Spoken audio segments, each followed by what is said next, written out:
Magandang gabi barkada, isa naman pong kwento ang ating masasaksihan tonight.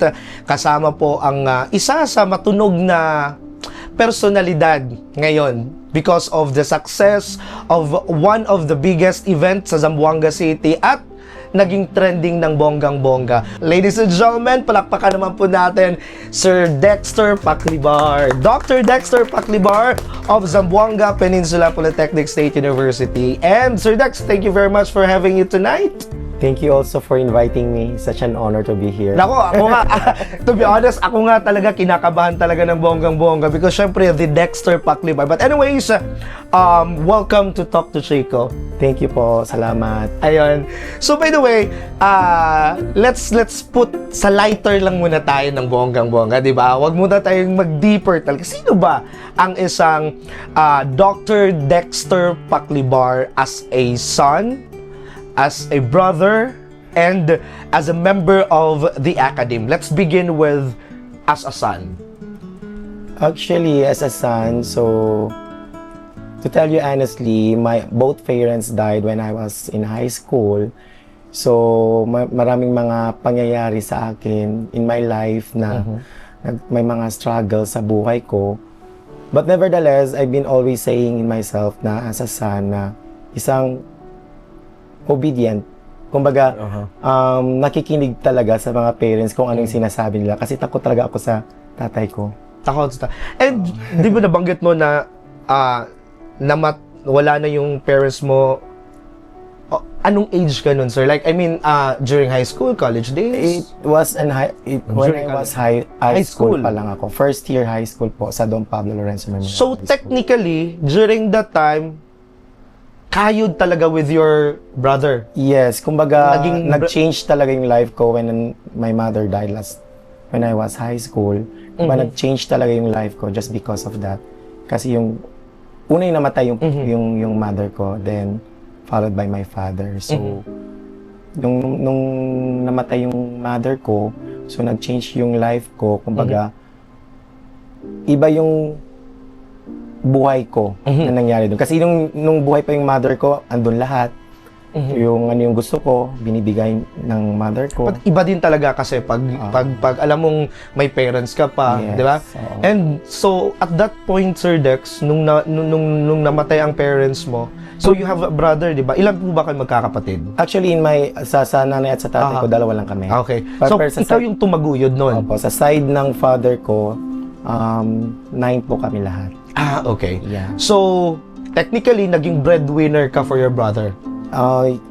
Kasi to be honest, prior to this interview, nag-stalk talaga ako dun sa Facebook account mo dati, and may mga friends tayo na tinawagan ko to talk kung sino ka. I mean, how was the journey prior to this interview? Actually, hi to Mami Ray and Miss Me.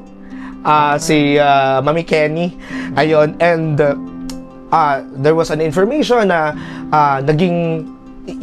you've really started with a very humble and struggling beginning talaga. Yes. Grabe daw ang naranasan ng isang Dexter Paclibar. Yeah, iba talaga yung naranasan ko that time kasi parang hindi ko alam kung ano yung gagawin ko that time because I'm very into my mother. Kasi yung mother ko talagang nagbibigay kung ano yung gusto ko that time. Kahit yung breakfast ko nga, kung ano yung inihingi ko, binibigay niya talaga. Yung favorite na breakfast na binibigay niya sa akin, yung puto na tsokolate. Kasi kung wala talaga yun, iiyak talaga ako. Kung ano yung request, kung ano yung wish, dapat si mother, halos lahat naman ng nanay talagang ganun talaga. So, eventually, yung nawala yung mother ko, parang change talaga yun. How did you cope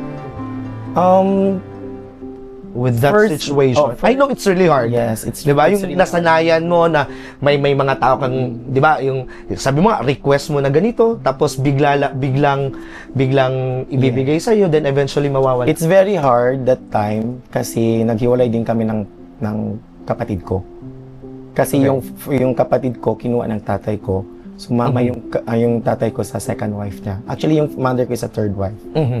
So, sumama sila, pumunta sila sa Dumaguete hanggang sa Manila. So, naiwan ka mag-isa? Naiwan ako mag-isa doon. Tapos, dito sa Zamboanga, at the same time, parang yung mother ng teammate ko dati, parang parang inadapt ako that time, nung high school ako, hanggang nakapagtapos ako ng high school. So, hindi ko din alam ano nangyari doon. Hindi ko din alam paano nangyari hanggang nag-college ako. Hindi sana ako magka-college just because of the financial problem na wala na sinong mag-suporta sa akin. So, just because of volleyball, tinulungan ako ng coach ko. Kasi dati hindi naman free tuition. Yeah. May binabayaran. May binabayaran. Very minimal lang naman, pero sa ordinaryong, ordinaryong residente, ordinaryong estudyante, mahal na 'yon eh. Yes. So 3,000 that plus. time, so yung coach ko ang nagbigay ng pang tuition ko that time. Hindi na sana ako mag-aaral. So just because of him, nakita yung potential ko in volleyball. So doon nagpatuloy na ako. Doon nagpatuloy ang isang Dexter. Now, how is Sir Dexter Paclibar as a colleague or as a member of the academy, as a teacher? Yes, as I've been teaching for 10 years. So yung first teaching ko is in Southern City Colleges. Upon pagkatapos ng graduation, so there are may isang tao na nag-recommend sa akin doon sa Southern City Colleges. Then I'm so happy na hinahire ako agad just because of my skills. So doon na nagpatuloy hanggang 3 years ako sa Southern City Colleges. Then after that, may nag-recommend din sa akin doon na sa Zamboanga City State College at Zamboanga City State Polytechnic College pa siya, ZCSPC pa siya, in the year 2014. So hanggang doon, hanggang nag-VL, hanggang naging regular na ako, pinagpatuloy ko din yung masters ko. I graduated 2019 in Western Mindanao State University. Then after that, I continue my journey in studying sa doctoral degree ko sa University of the Visayas, which is Doctor of Education, major in Physical Education. You've mentioned kanina that naging key ng pagtapos mo ng pag-aaral, Sir Dex, is the playing of the volleyball. Tama? Kasi yes po. Yun ang and kitang-kita talaga your heart sa volleyball na laro.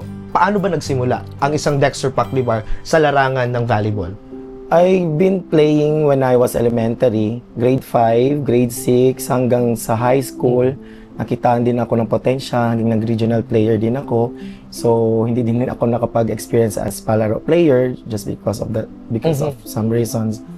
Then, hanggang nag-college ako doon na, kinuha ako ng coach, which is si Coach Kit Solamillo doon sa WEMSU. So, nakita niya yung potential ko sa paglalaro ng volleyball.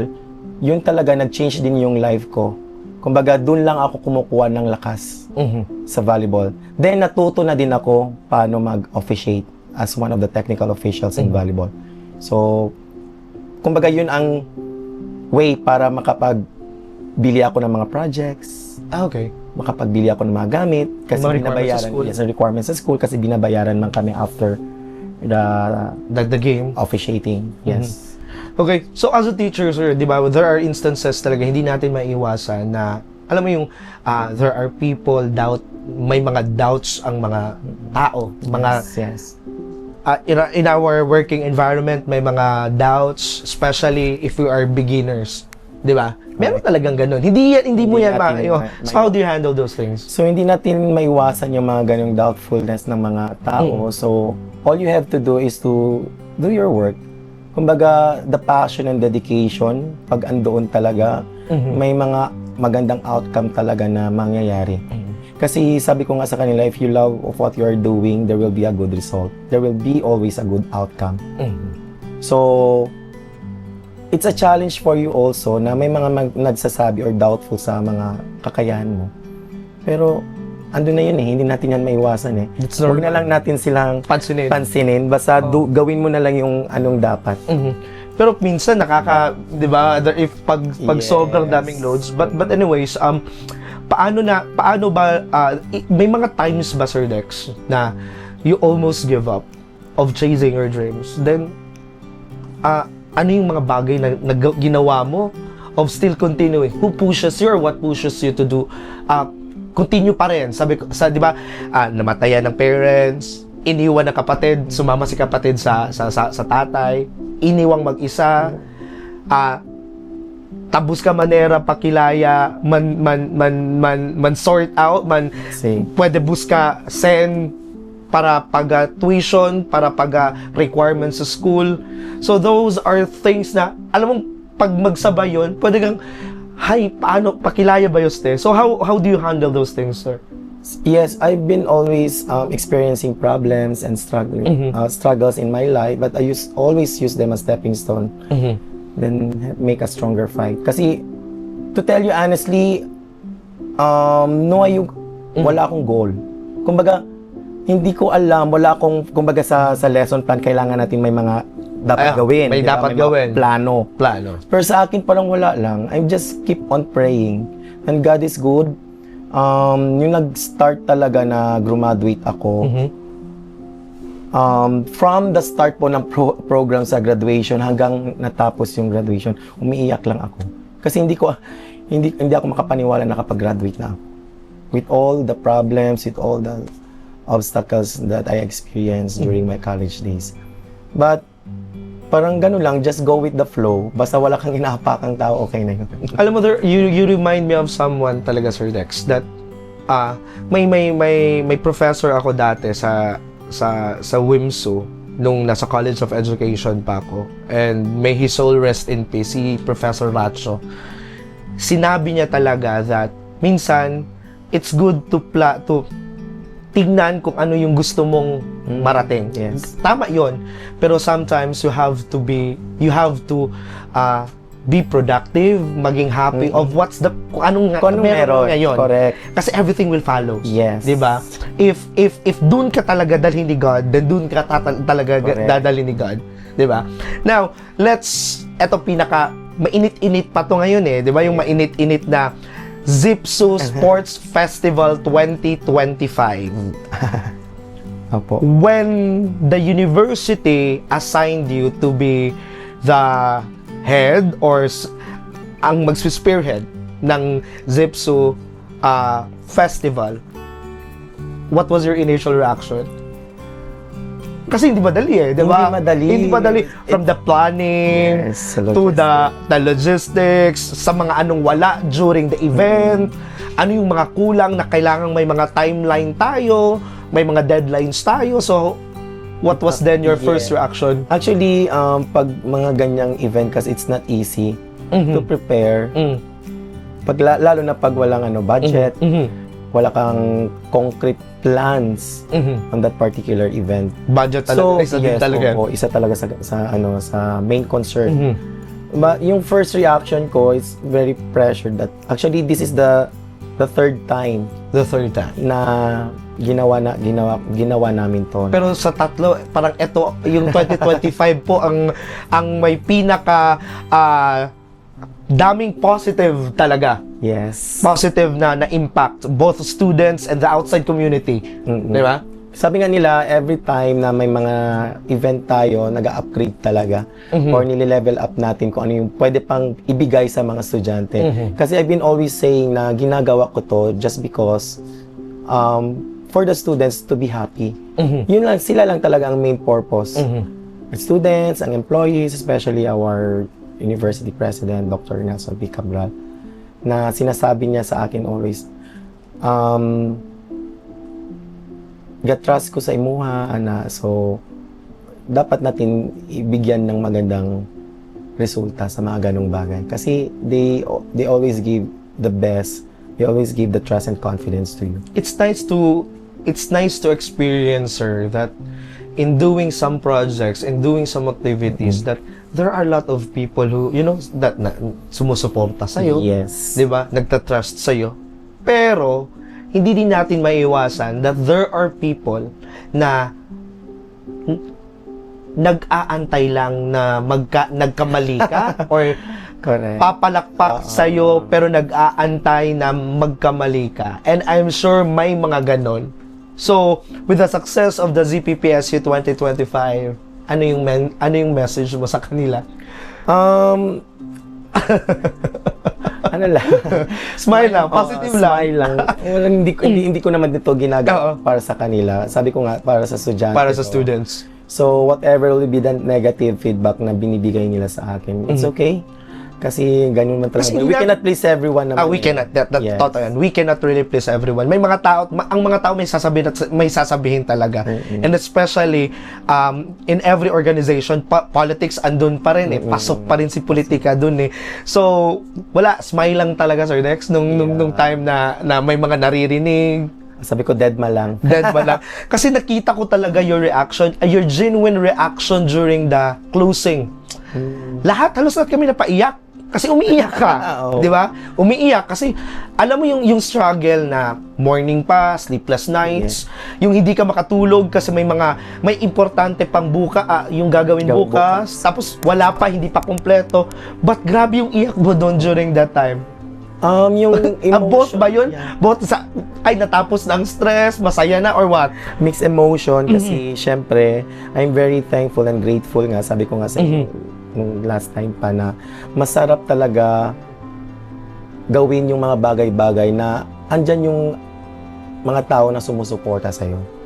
Especially the administration. Kasi pag may mga negative na binabato sa'yo, it's okay.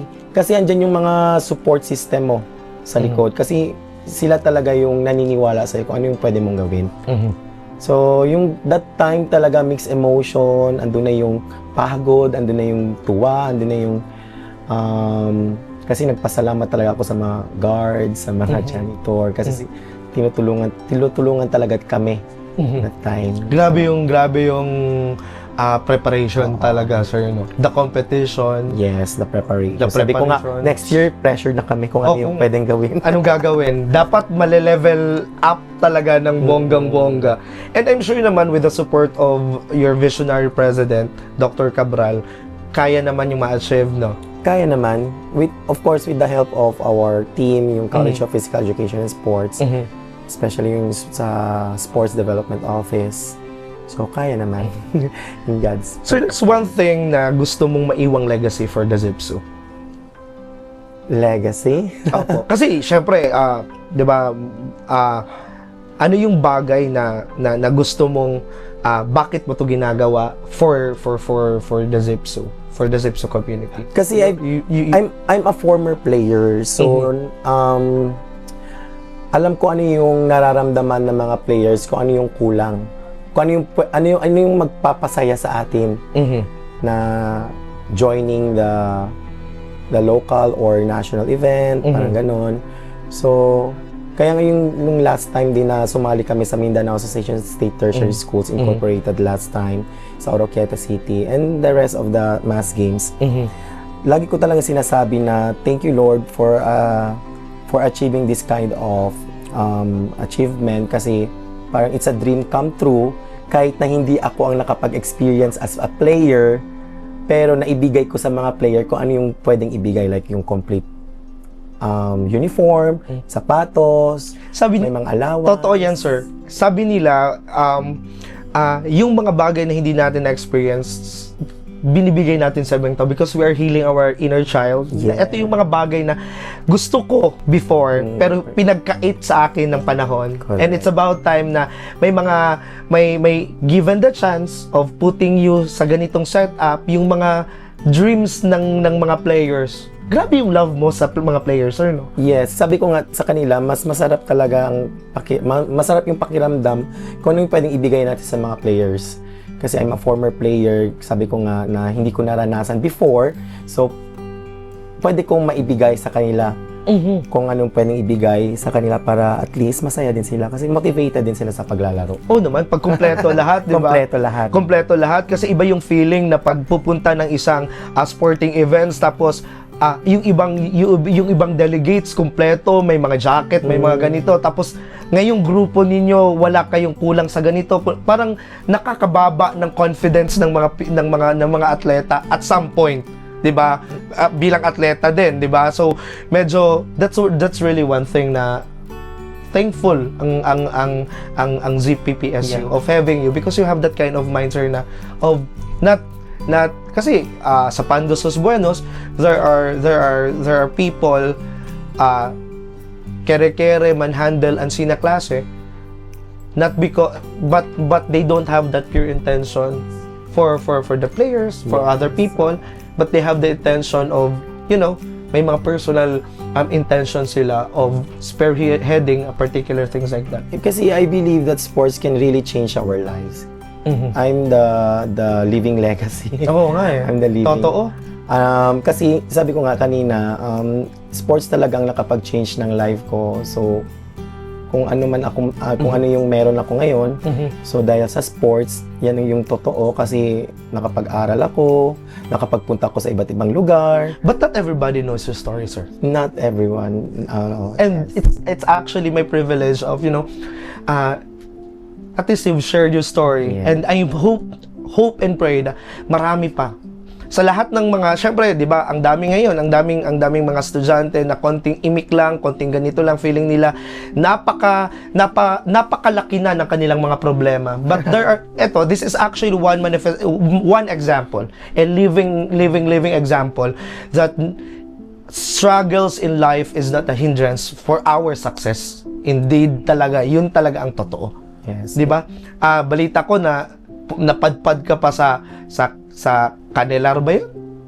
Nagstay ka somewhere? Yeah, sa Canelar. Sa Camino Nuevo. Camino Nuevo. Sa Vibe Arthur, di ba? Doon talaga ako, I was born there. Doon talaga kami tumira. Tapos nagkaroon ka ng property sa Pasobolong. Yes. And the rest is history.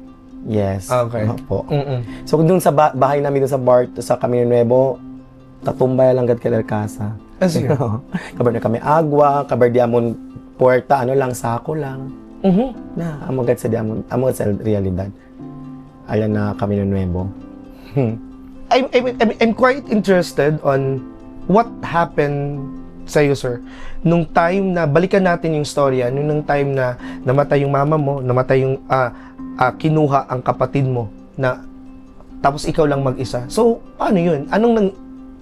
Actually, ang hirap nun, di ba? Yes. Nung that time, tumira na din ako sa... During that time, you're still high school? Yes, high school. High school? Okay. High school. Tapos, nakapagtapos ako ng high school, dun sa college days ko, bumalik ako dun sa Barter, sa Camino Nuevo, sa lola ko, sa side ng mother ko. So, wala naman ako wala nang ibang matirahan, so doon na lang talaga ako tumira. So, yun na yung bahay, Keria Tumba, Ansina, Cabrera de Puerta, sa Kuya lang. So, yan start tamin, maya ka ba di miyo college. So, grabe gad kayo sakripisyo alya that time. Na sabi ganyan, no pakilayo yan survive. Grabe yung story mo pala, Sir Dex, no? I mean, after Kel, kasi, sali lang gadyo na barter kay just because of pinakauna rason ala kay the side of the Mio mother, the Mio brother kasi parang yan lulong na drugs. So, one of the reason na yan separate siya gadyo para no kaya mandamay, yan boarding house lang gadyo solo-solo. Time. And yung setup ng ganyan, sir, na binubuhay at tinataguyod mo yung sarili mo, totoo. For how many years yan, sir? Until graduate ka ng college? Mga mga 6 years. Oh my God. 6 years na college days din na ultimo no pwede yo entra na mga socialization. Ultimo na college, ta-temporary kape na professor, ta-check yung mga papel di amon para chenusen, tan massage, ansina. So, thankful lang kami gadyo mga professors din yun awim sa antes tayo daga sila kami. Guided by your professor. Yes. If you're given the chance to talk with your young Dexter who've struggled before, ano yung... I just want to say na don't give up. So, if you're given the chance na pagkaharap mo yung younger Dexter okay. of being you now ngayon, a Dr. Dexter Paclibar of all the successes, anong sasabihin mo sa kanya? All I can say is I'm very proud kasi whatever the problems and obstacles and failures, of course, you did not give up. And look at you now. You are successful. Just continue of what you are doing and share your talents, share your skills to kung sino yung nangangailangan. So, that's it. Parang yun lang. And when we right back, ayan, sa pagbabalik natin, more talks with Dr. Dexter Paclibar. Kasama niyo pa rin po Pilio Chico. Dito pa rin po yan sa Talk to Chico.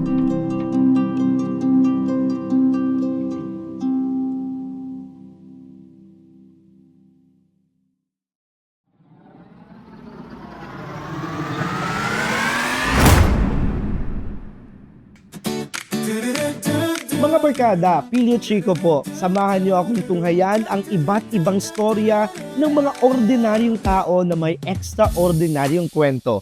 Sa Talk to Chico, Barkada, pag-usapan natin ang mga kwentong katatawanan, pwede ring kulitan, pwede ring drama. Sinong dapat tawagan? Call me Mary.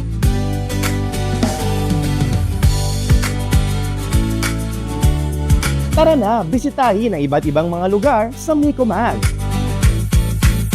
We're rolling down Rockadon Avenue where the stories and the dreams come true. Anong araw na? Friday night na! Nako barkada, abangan ang mas pinaganda at mas pinabonggang Friday Night. 9 p.m. to 12 midnight. Ang Friday Night Barkada, only here at Barkadahan Avenue. Tut, tut.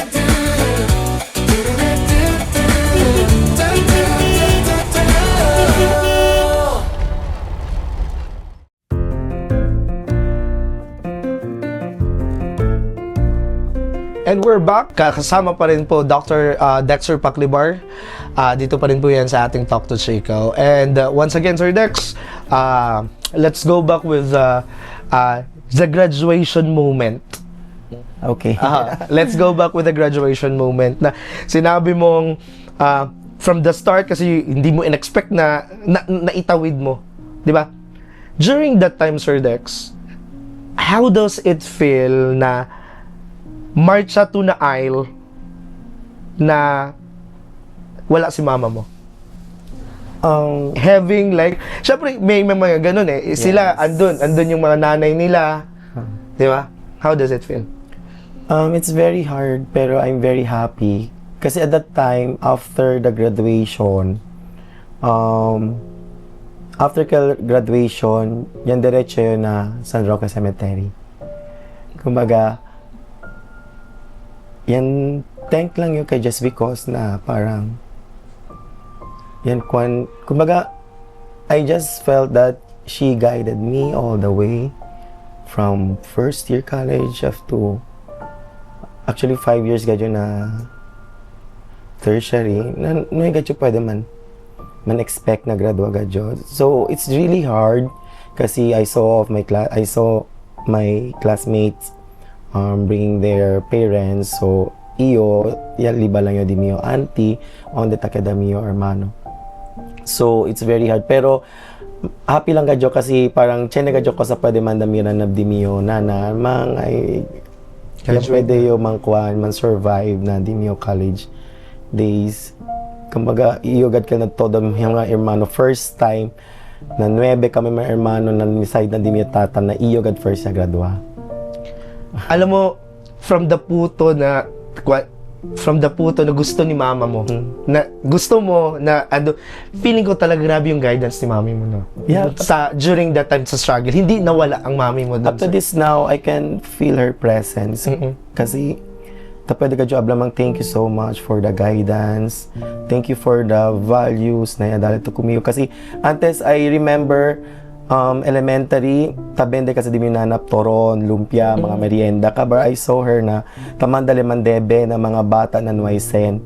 Kabar, pwede lang kumigumiral din yung mga classmate. Ara, tabi, Dex, chene pa yung debe na di ko nana. Kasi di minana, hindi ka takubra. Basta pwede lang ledale ng mga bata na nuwaisen. Tapos sa tabi di minana, po ito hindi takubra mang lalo yan, ay magkasilasen. Hindi lang kita kome. Parang sinaba, parang genuine, parang amo gajikelya pwede sa Canada yung minana. Por eso, up to this now, she always guiding me. Grabe grabe no yung takbo ng story, 'di ba? Grabe yung struggle. I'm sure yung si mama mo, Sir Dex, very proud of what you've become now. Na, kung nagtamen, it's a little bit sad man tamen kasi all of my achievements right now, Wala siya. I got a presence. Maging mas fulfilling siguro pag andito si mama, 'di ba? Pero I'm sure hindi naman talaga natin hawak ang panahon. And she's really proud of you now, of what kung anong na-achieve mo, 'di ba, sir? Yung maganda sad lang nga lang na wala siya on every success. Sir, as a referee ng volleyball, 'di ba? Di ba may mga position yan? Yes, yung mga first middle. I mean, yung sa player. Okay. Di ba? May mga Open hitter. Open. Kung life mo is ganon, saan ka doon? I think, pag sa position Sa court. sa court, parang ang life ko, I'll choose setter. Setter. Yes, kasi ang setter kasi siya yung driver sa lahat kung sino yung mga pasahero niya sa likod. Dapat alalayan niya, dalhin niya yung mga pasahero niya sa tamang destinasyon. So, I'll choose setter kasi yung life ko ngayon. So, I've been always share to others na dapat ase ustedes el debe cosa debe hacer. Kumbaga, you have to be on the right path. So, parang ganon. Setter, no? Kung may bibigyan ka ng yellow card or red card ba yan? Sanction cards. Sanction cards of what happened on your past. Anong part yun?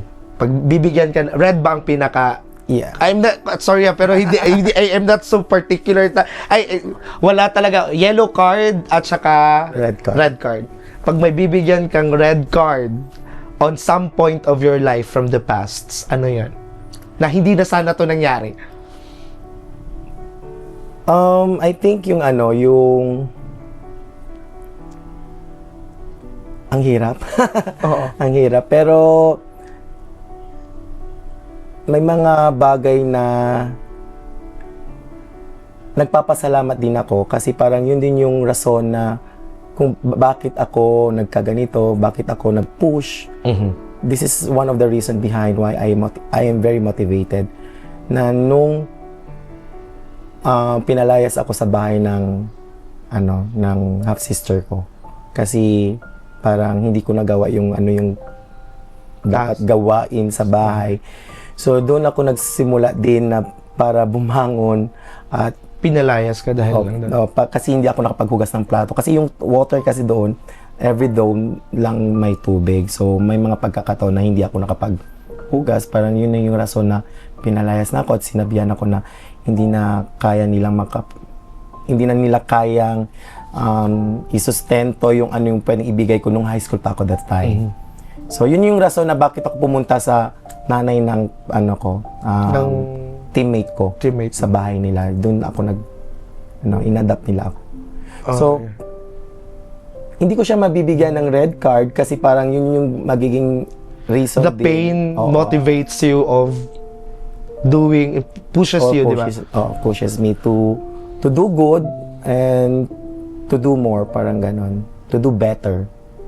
Kasi sabi nga nila, the moment na depende kasi yan sa tao may mga tao na sinusuportahan talaga sila. Full support talaga. But they are not doing nothing, parang ganon. So, swerte na lang sila may mga sumusuporta sa kanila. So, sa akin din, parang yun yung rason na para mag-push. Wala na sinong tutulong sa'yo, kundi sarili mo lang. So, gawin mo na yan. Parang ganon. Buti sir, hindi ka lumiko ng landas, no? I mean, of all the struggles, tiningnan mo ang situation in the good perspective rather than looking it into ay magre-rebelde, wala namang saysay ang buhay ko, 'di ba? May mga ganong instances, may mga ganong happening na mga kabataan, wala namang saysay ang buhay ko. So dapat ito na lang pagpapariwala ikaw sir, ginawa mo talaga ibangon yung sarili, 'di ba? Yun na, nagpapasalamat nga ako nga sa kasi sabi ko nga yung And siguro din sir, it's the motivation and kung paano ka pinalaki ni mama mo. That's siguro isa talaga sa pinakamalaking factor of na hawak at foundation mo ba of maging mabuting tao, makatulong ng iba, di ba? Yes. So kaya nga yung sabi ko nga, my mother is always there kahit wala na siya. So kahit up to this now, nandyan pa rin siya, tinutulungan niya ako, guiding me throughout the day, throughout my life. So I'm very thankful din sa mga, kasi parang nararamdaman ko talaga siya So hindi siya nawawala. Hindi nawawala si mami. May mga pictures tayong ipapakita. First is ito. Seal of Zamboanga Peninsula Polytechnic State University. My bread and butter, of course. My bread and butter and And my second home, ZPPSU.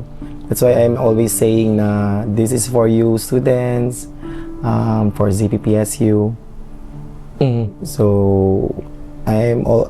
hanggang andyan ako sa ZPPSU, I will always give my 101% to ZPPSU. Kasi dyan talaga ako naging Dexter Paquibar. Parang doon din. Isa sa mga reason din sa ZPPSU. grabe yung hubog ni ZPPSU sa'yo, Sir Dex. Ito. My brother. So, siya na lang kasi yung meron ako ngayon. My brother kasi. I am very thankful kasi yung brother ko kasi he's always supporting me. Si Kosa Yucheniara. Even my love life. Hindi sila kumigo talaga niya si Candy Mio. Jowa. Pimile. I'm very thankful lang tamen kasi di mi brother is very responsible. Hindi kumigo tadali problema mi brother. So, ewan ko anong mangyari sa akin kung mawala siya. Kasi siya na lang yung meron ako ngayon. Siya na lang kinapitan mo, no? Another eto. Okay, so my doctoral degree, it's also one of my achievement in my life kasi yun din yung rason kung bakit ako nagpupursige to finish my studies in doctoral. For me to be able to reach Kosa Yokere in my academe. That is part of the requirement para man level up na academe. So kailangan Talaga. Your students. My students, so thank you Danong. Thank you to my students for believing me. I am doing also this for the students kasi we have different stories. Naintindihan ko sila kung bakit late. We cannot judge them, bakit sila absent. I'm always considerate teacher in terms of absences and late. Kasi Chenevez and mga estudyante, working student. So, pwede tayo manlili kasi working student kami at that time. Last two, eto. I really love, nung nag-stock ako ng accounts mo, ito yung pinaka-love na, kailan to? Bakit to? Ano yan siya, nung sports festival din, 2024, 2023, I think. Yun yung time na very successful din yung sports festival namin. So I cannot do it alone without my CPS family. They trust me also in doing and giving instructions. Sabi nga nila, basta ikaw dyan, Sir Dex, we will support you. It's very masaya. And last, si Coach. Coach Kit is one of the reason why I continue my college life. So, siya din yung tumulong sa akin para maging ano ako. Kasi Coach Kit Solamillo is very genuine person, kind person, very lovable to his athletes. So, ang laki ng respeto ko kay Coach Kit. Siya talagang tumulong sa akin sa college life para makapagtapos. Ito yung naging trainer. Siya talaga ang nagbayad ng tuition fee ko para Graduate. para makapag-aral ako sa first year college. Kasi sinabihan ko siya, Coach, hindi na ako mag-aaral. Siya, bakit man? Na kasi wala man ako pang bayad sa tuition, walang sino mag-support sa akin. So sinabihan niya ako, mag-aral ka, ako magbabayad ng tuition fee mo. So doon na patuloy.